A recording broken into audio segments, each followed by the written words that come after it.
নমস্কার বন্ধুরা, নতুন আরেকটি দমদার ভিডিও নিয়ে আপনাদের কাছে আবার হাজির হয়েছি। ধান জমিতে বারবার আগাছানাশক ব্যবহার না করে এই আগাছানাশককে মাত্র একবার ব্যবহার করুন আর ধান জমি রাখুন সম্পূর্ণ আগাছা মুক্ত, তা আবার অত্যন্ত কম খরচ। চলুন তাহলে ভিডিও শুরু করি। ধান জমিতে মূল জমিতে ধান বীজ রোপণের পর আমরা যদি আগাছানাশক ব্যবহার না করি তাহলে ধান গাছের বৃদ্ধির সঙ্গে সঙ্গে আগাছাও বৃদ্ধি পেতে থাকে।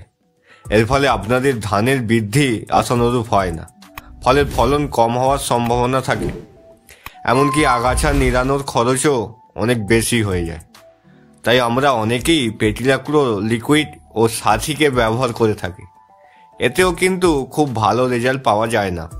তাই ইউপিএল কোম্পানির একটি কম্বাইন আগাছানাশক ইরোজ গোল্ডকে আমরা যদি জমিতে ব্যবহার করি তাহলে চমৎকার কার্যকারিতা লক্ষ্য করা যায়। ইরোজ গোল্ডের মধ্যে দু ধরনের কেমিক্যাল কম্পোজিশনকে সম্পূর্ণ নতুন মাত্রায় ব্যবহার করা হয়েছে, যা ধান জমির ক্ষেত্রে অত্যন্ত কার্যকরী।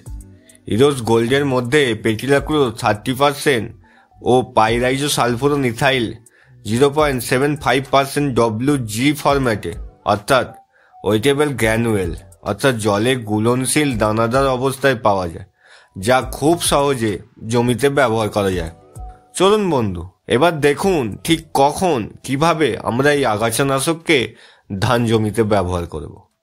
মূল জমিতে ধান বীজ রোপণের 3 থেকে 5 দিনের মধ্যেই একে জমিতে ব্যবহার করা উচিত।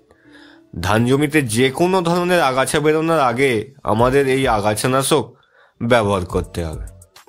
এই ইরোজ গোল্ড ব্যবহার করার জন্য প্রথমে অল্প জলে পরিমাণ অনুযায়ী ইরোজ গোল্ড নিয়ে ভালো করে জলে মিশিয়ে জলে গুলে যাওয়ার পর একে বালি বা শুকনো মাটিতে ভালো করে মিশিয়ে নিয়ে মূল জমিতে ছড়িয়ে ব্যবহার করা যায়।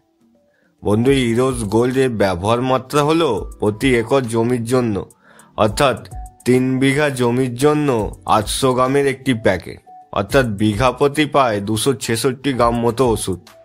এর বাজার মূল্য আমাদের নাগালের মধ্যেই। 800 গ্রামের একটি প্যাকেটের দাম প্রায় 700 টাকার মতো। বন্ধু, ভিডিওটি শেষ পর্যন্ত দেখার জন্যে আপনাদের অসংখ্য ধন্যবাদ। ভিডিও ভালো লাগলে লাইক করবেন, চ্যানেলে নতুন হলে চ্যানেল সাবস্ক্রাইব করে বেল আইকন অন করে রাখবেন। এর পাশাপাশি আমাদের ফেসবুক পেজকেও আপনারা ফলো করে রাখবেন।